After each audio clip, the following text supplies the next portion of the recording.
Greetings to everyone out there in the NoDQ galaxy. Welcome to my live recap of the Smackdown episode for, I believe, May the 7th, 2019.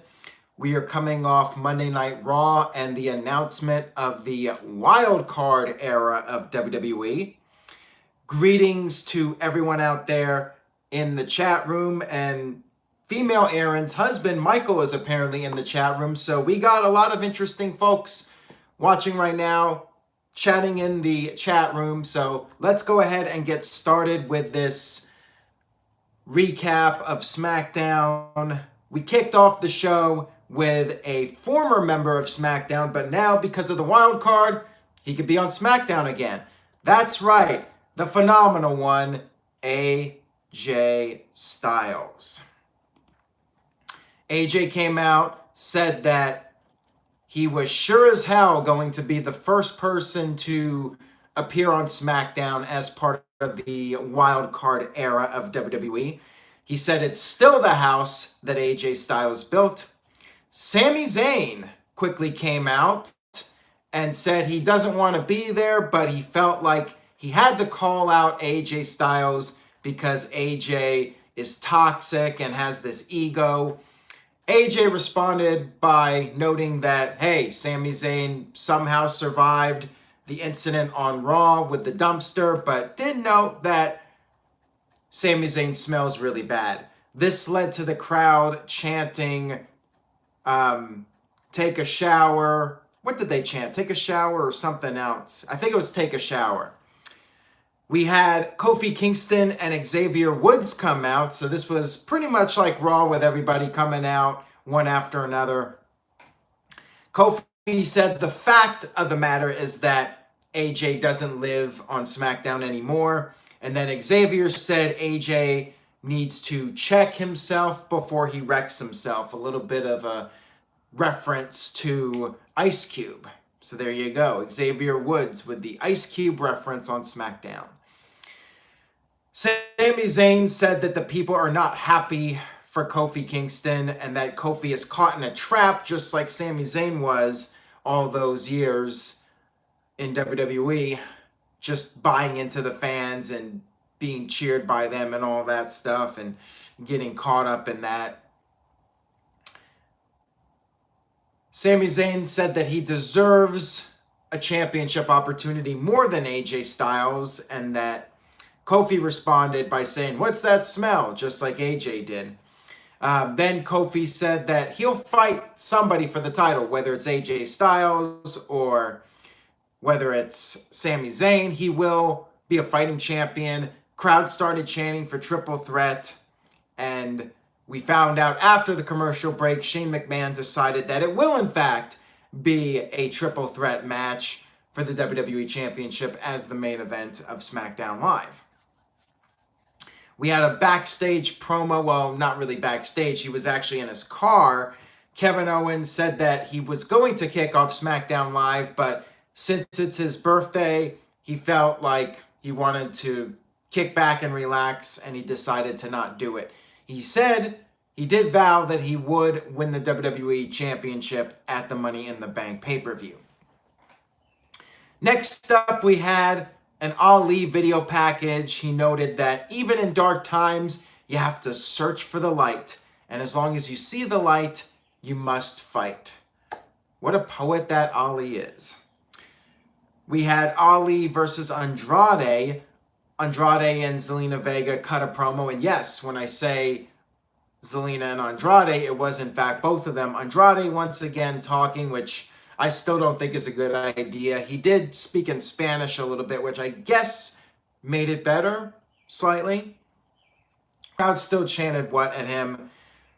Zelina Vega provided an early distraction, which gave Andrade the advantage. But really, there wasn't much to this match. Just as it got going, we had Randy Orton come out and attack Ali for the DQ. Ali fought back and said, "I'm not afraid of you, Randy Orton." But in the end, Randy Orton laid out both of them, Andrade and Ali, with RKOs and was standing tall to end the segment. The RKOs, especially the Andrade one, looked really cool. So pretty good stuff here, although I'm sure some people out there will say, oh, Ali's getting buried, Andrade's getting buried. I'm sure that's inevitable that we'll get those comments. Curtis Butler was like, the Orton run-in ruined it for me. And Michael Roca says, totally Ali should have won. Chris May said Ali better be afraid of the RKO. Next up, we had a Roman Reigns video package since he was not on this show. By the way, Roman Reigns and the Raw crew are already on their way to Europe for the European tour. That's why a number of SmackDown stars were not on this show. It was just a video package of all of Roman Reigns' big wins. WrestleMania, beating John Cena at No Mercy, beating Undertaker, and so on. We had the recap from Raw of Shane McMahon making The Miz miserable. Ha ha ha. Shane cut a promo. There was no Greg Hamilton announcement this week. Shane McMahon said, what kind of human hits another human from behind with a steel chair? Shane McMahon said that he was going to announce the new tag team champions since the Hardys had to relinquish the titles due to Jeff Hardy being injured. This led to Daniel Bryan and Eric Rowan coming out and being proclaimed the new tag team champions by Shane McMahon. But hold on a minute. We had the Usos come out, and Mike B just sent in a $5 super chat, says, since I didn't give you a donation last night, here's one for tonight. Thank you so much for that, Mike B. Much appreciated. I really do appreciate it very much. Speaking of appreciation, in order to save us from having people handed the titles, Usos came out and they said that Roman Reigns, it is his yard, but Reigns is totally cool with his cousins coming out there and sliding into his yard. He said that, or I should say the Usos said that they were upset about Bryan and Rowan being handed the titles that they had to work for, and all these other teams had to work for the titles. And then the Usos proceeded to refer to Bryan and Rowan as SpongeBob and Patrick, Ren and Stimpy, Beavis and Butthead. And at this point, Shane McMahon was fine. We'll make a tag team match. Winning team gets the titles. So there you go. Pretty darn good tag team match here between these two teams. I mean, Daniel Bryan, happy he's back. He definitely adds to the show. And the Usos, arguably the highlight of Raw or SmackDown when they're not making fun of the Revival.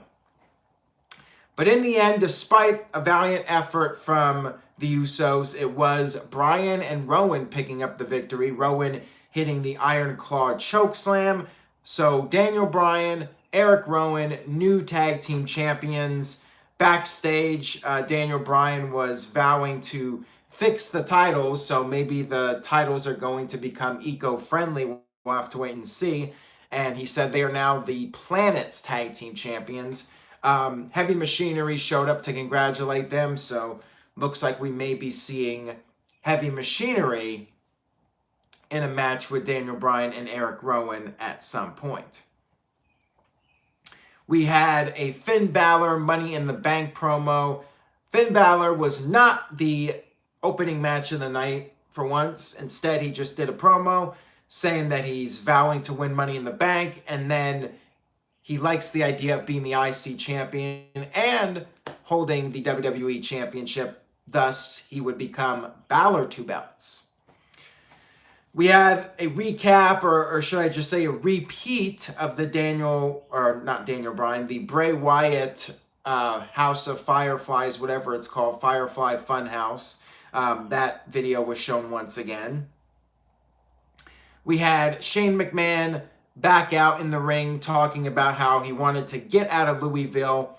So he wanted the people to be quiet. He wanted to get to the point about the Money in the Bank match. He had some sort of announcement regarding Money in the Bank. However, The Miz showed up from behind with a steel chair, or not a steel chair, just attacked Shane from behind. I guess he figured since the chair was not effective on Raw, he might as well just try a regular attack. We had the B team make the save for Shane McMahon. Miz started fighting off the B team, and then Shane attacked Miz with the chair. going against what he said earlier, of course, what kind of man attacks a man from behind with a steel chair? Of course, Shane's a heel. He's a hypocrite. So there you go. Miz gets laid out with the chair. And once again, Miz gets laid out by the best in the world, Shane McMahon. Backstage, we had Daniel Bryan. Oh, I already mentioned that. Let me move on here. We had the Momentum Tag Team match, because it's all about momentum. Ember Moon and Carmella against Mandy Rose and Sonya Deville. Only Ember Moon got an entrance for this, by the way. Now, normally this means we're going to see the person with the entrance get the victory. However, that did not happen here. Sonya Deville did sacrifice herself for Mandy Rose, taking the dive from Ember Moon. So I guess this is going to set up for something. Eventually, there's going to be a falling out between Sonya and Mandy. Sonya keeps sacrificing herself. So at what point is Sonya going to have enough? I guess that's the storyline here. Because of that, because of the fact that Sonya took the bump for Mandy, Mandy was able to gain the upper hand and pin Ember Moon. There you go. Ember Moon gets pinned, and Mandy is the one with the momentum heading into the Money in the Bank pay-per-view. We had Asuka and Kairi Sane come out. Paige congratulated her former teammates Absolution, but then challenged them for a match on next week's show. We then had Matt Hardy being interviewed about Jeff Hardy. Matt said that Jeff will be back stronger than ever. And then we had R-Truth show up. He said he had something to say to Matt, but just forgot what it was. And then Matt had to let him know, was it about Lars Sullivan? And R-Truth was like, yeah, I just didn't want to remember that. R-Truth mentioned how Lars has these hands like bear traps. Once you get caught in them, you're screwed. Then we had Matt Hardy notice that right behind R-Truth was Lars Sullivan. He's like, it's him. And then Matt started putting up his hands like Mrs. Dad George might do. Lars Sullivan proceeded to beat the crap out of both guys. And then there was a table that was very conveniently placed right in the middle of the hallway where people walk back and forth. So you knew how this was going to go down. We had Lars Sullivan powerbomb R-Truth through the table. And there you go. Once again, poor R-Truth getting beat up by Lars Sullivan, becoming a weekly tradition at this point. We had Aleister Black with a backstage promo talking about sins and how he is both the wrath and the salvation. He says his opponents are the embodiment of the sins that he mentioned. And yeah, Aleister Black looking like a priest, and it looks like he's going to keep talking for at least a few more weeks until WWE figures out something to do with the guy. And then we had the triple threat main event. Another solid match here between Kofi Kingston, AJ Styles, and Sami Zayn. Kofi Kingston hitting an SOS to AJ Styles, and it was pretty much like a three-way spot with Sami Zayn also taking a bump. And Kofi was on the verge of winning when all of a sudden Kevin Owens shows up. What a liar. That dastardly Kevin Owens told us he wasn't going to be on the show. Owens attacked Xavier Woods, and then Sami Zayn in the chaos, he hit not one, not two, but 3 Blue Thunder bombs, yet he was unable to put away Kofi Kingston. That's how tough Kofi Kingston is. He is the WWE champion after all. Caitlin just sent in a $2 super chat, says, shout out to Mike Roca's first appearance. Yes, shout out to Mike for tuning in tonight. Kofi Kingston made the big comeback and pinned Sami Zayn with the Trouble in Paradise. So there you go. Kofi Kingston, once again, victorious. And already his title reign is better than Rey Mysterio's, because Rey Mysterio, back in 2006, he won the title, but never ended up winning any matches. So there you go. Kofi Kingston cut a promo afterwards saying that at the Money in the Bank pay-per-view, there will be hell to pay for Kevin Owens. And that was SmackDown, everybody. Let's go ahead and do the letter grade. Overall, I thought it was a good show. Not a great show. I thought it was solid. You know, not the best show, but better than Raw. But I mean, that's pretty much a given every week. Mike B just sent in a $9.99 super chat. Thank you for that, Mike B. He says, I may be alone in this, but I'm starting to like this Bray gimmick. I hope it works out for him. We're really glad that you're our friend, and this is a friendship that will never, ever end. And he's singing the song, which I don't know if he wanted me to sing the song or not. I'm not sure I'm going to do that unless Mike B requests it. So I give the show a B-. I mean, I'm still about this whole wild card thing. I feel like it's just WWE might as well get rid of the brand split if they're going to be doing this. I mean, there's really no point in a brand split anymore. There really isn't. Michael Heiss with a C-, Bradley with a B-, Jeremiah Dorset with a B-, Noah with a B-, Harley with a B-, Michael Roca with a B-, so a lot of B-minuses here. Caitlin, a little bit higher with a B. Kayfabe Candy Ass says 5.5 out of 10 hot goth babes. And Aaron gives it a C+. Virtue gives it an F, of course, because he's Virtue after all. Offman Rules gives it a B. Any show that has Kofi Kingston on it, I guess, is just going to get an F from Virtue. And Aaron Roca says, get rid of the brand split. TK gives it a C+, so that's among the lower letter grades for this show. Trent 87 with a $5 super chat. Thank you for that, Trent. Trent 87 says, I'm glad Kofi Kingston won, but don't act like all the kickouts after finishers. It doesn't help Kofi or any other wrestler. Well, technically, the Blue Thunder Bomb is not a finisher. I mean, it's a signature move. So, I mean, I really don't have a problem. And plus, Sami Zayn's only won like one match in his entire career with the Blue Thunder Bomb. It's not like he wins a bunch of matches with that move. I mean, people almost always kick out of it. And yeah, I don't really have a problem with people kicking out of that move because people always kick out of the move for the most part.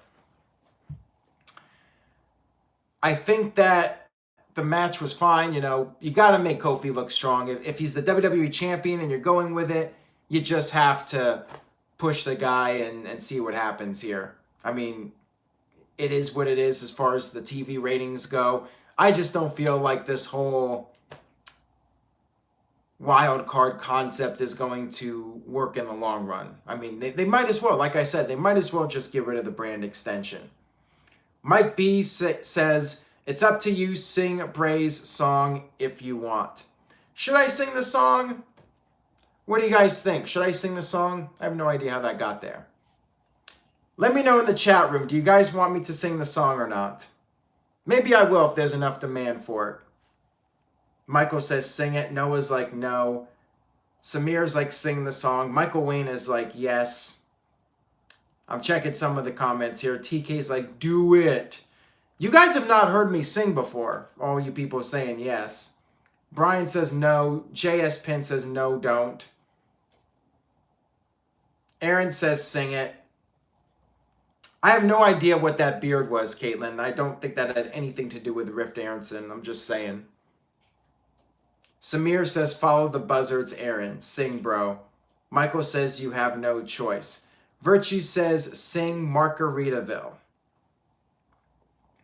Well, it's Mike B's call because it was his super chat. If he says I have to, I have to. If he says don't worry about it, don't worry about it. I don't want to lose all my viewers here. So Harley says don't just give it away for free.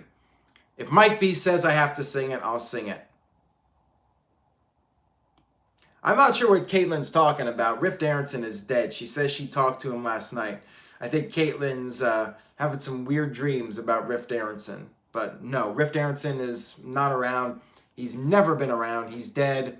He is ancient history, as they say. Yeah, see? Noah puts it perfectly clear in the chat room.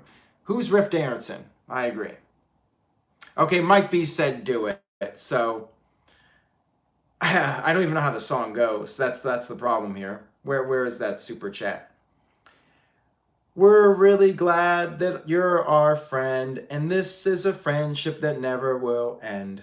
Okay, that was my attempt at singing the song. I'm done now. I think on that note, I'm going to wrap this up. I don't think there's any way to make this video any worse, so I will go ahead and wrap up this edition of No DQ Live. Everyone's like, oh Lord, what did they just hear? Thank you guys for checking out the video. Stay tuned to NoDQ.com this week for the NoDQ review. Maybe a NoDQ&A live coming up soon. Stay tuned for all that, and I'm sure you guys will tune in. You're not going to tune in for the singing, but you'll tune in for a lot of other interesting discussion. So stay tuned for all that, and I will